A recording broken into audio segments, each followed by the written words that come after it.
प्रगतिशील किसान श्री जसवंत जी पटेल के साथ में चर्चा कर रहे हैं।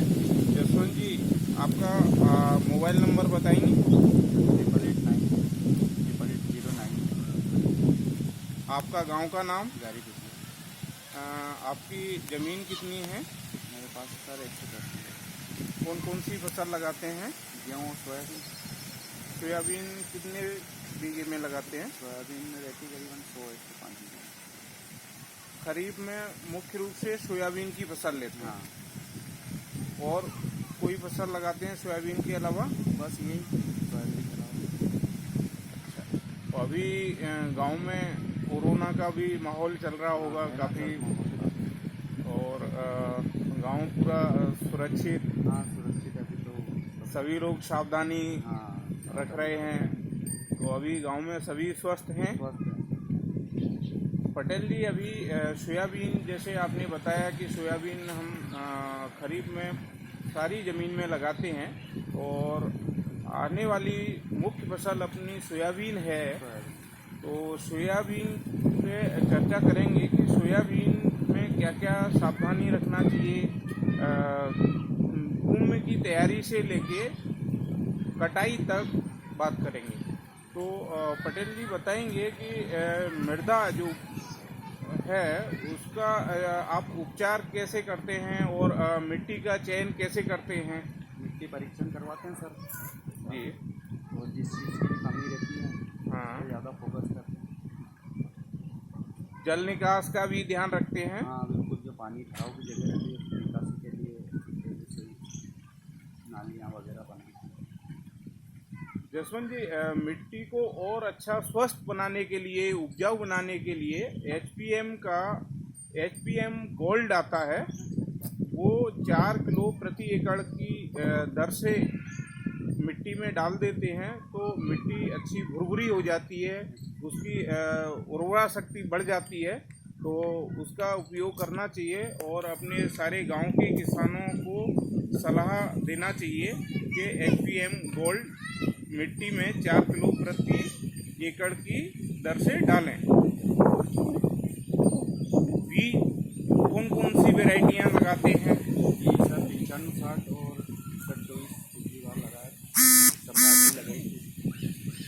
इस बार बीज तो बारिश ज़्यादा हुई, इस वजह से खराब हो गया।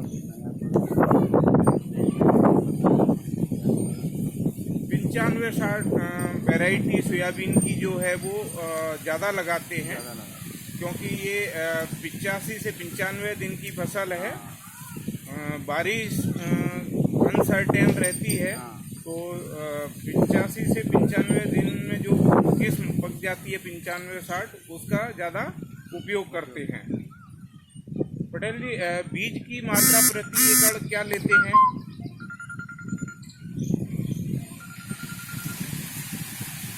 बीज की सर मतलब बीघे से 32 से 33 किलो बीघे।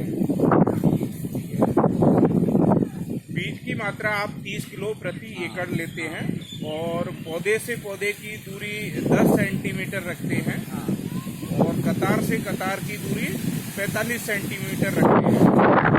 किसान भाइयों को भी आप ये जो पौधों से पौधे की दूरी है 10 सेंटीमीटर और कतार से कतार की दूरी 45 सेंटीमीटर, सभी को सुझाव दें कि इतनी उचित दूरी रखें। इसके बाद आप बीज का उपचार किस दवा से करते हैं? पिछले साल तो सर एलोवेरा से किया था। अभी एचपीएम की उपचार के लिए स्टब नाम की दवा है। स्टब और आपका स्टब जो दवा है, इसका 3 ग्राम प्रति किलो बीज की मात्रा से उपचारित करते हैं, तो अंकुरण अच्छा होता है, और जड़ें अच्छी मजबूत बनती हैं, पौधा रोग मुक्त होता है। रोग मुक्त होता है तो क्या है, उसमें बीमारियों से लड़ने की क्षमता भी ज़्यादा होती है। तो स्टब से उपचारित करना चाहिए, और ऐसी सलाह आपकी सारे गांव के किसानों के लिए होना चाहिए।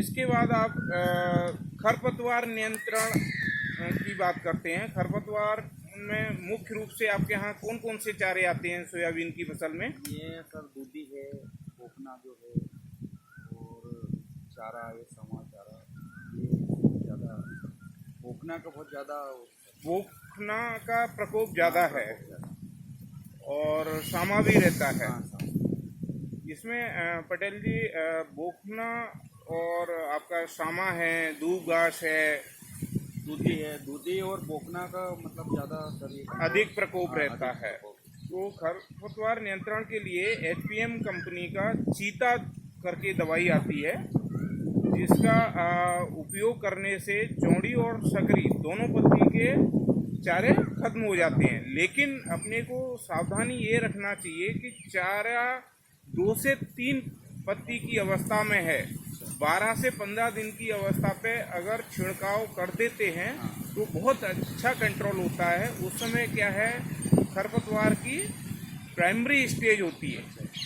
बाद में अगर सेकेंड अवस्था या तीसरी अवस्था में छिड़काव करते हैं तो उतने अच्छे परिणाम नहीं मिलते हैं। इसके अलावा क्या है पटेल जी, एचपीएम कंपनी की बायोक्लोर दवा आती है, बायोक्लोर और खलिशी। तो जैसे कि आपके यहाँ सकरी पत्ती के चारे ज़्यादा हैं और चौड़ी पत्ती के भी हैं, तो खलिशी आपका 300 से 400 ml प्रति एकड़ और बायोक्लोर 15 ग्राम प्रति एकड़, 15 ग्राम प्रति एकड़, 15 ग्राम की डब्बी आती है वो, और 300 से 400 ml खलिशी। दोनों को अगर मिला के आप डालते हैं तो आपका सकरी पत्ती के भी खरपतवार अच्छे से नियंत्रण हो जाते हैं और चौड़ी पत्ती के भी खरपतवार अच्छे से नियंत्रण हो जाते हैं। इसी के साथ साथ में पटेल जी करीब 20 से 30 दिन की अवस्था फसल की होती है। उस समय फसल में कीटों का भी प्रकोप देखने को आता है।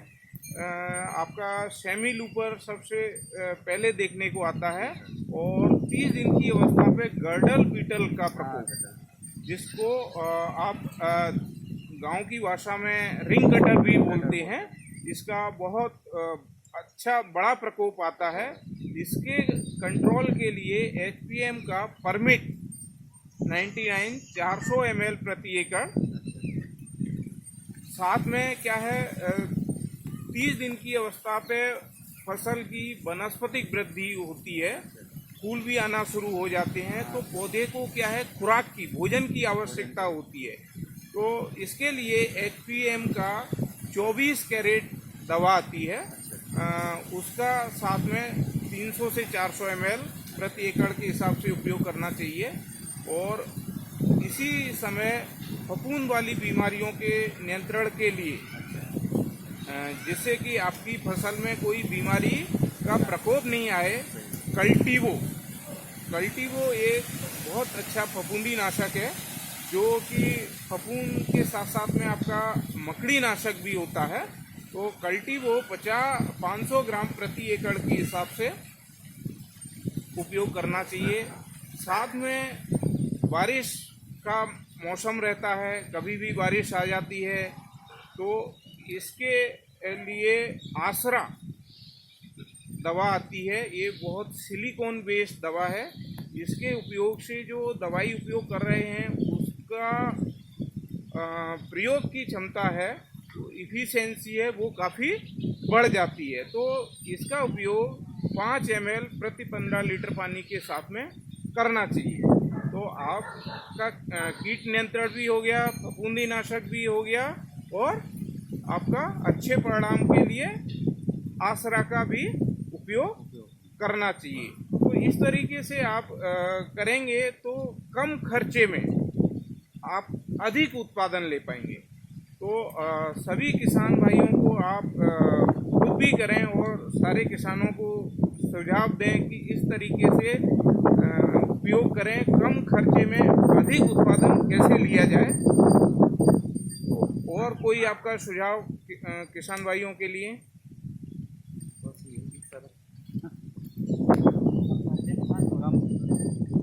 चलिए पटेल जी, आपका आप ऐसी कोई दवा दे तो मतलब कम खर्चे में लागत भी कम लगे और उत्पादन अच्छा हो। अभी जो आपने दवाइयाँ जो बताई हैं इन बहुत कम कीमत वाली हैं और समयबद्ध इनका उपयोग करते हैं तो बहुत कम खर्चा आएगा। अच्छा, जी, चलिए, बहुत अच्छी चर्चा रही। एचपीएम परिवार की ओर से आपको धन्यवाद।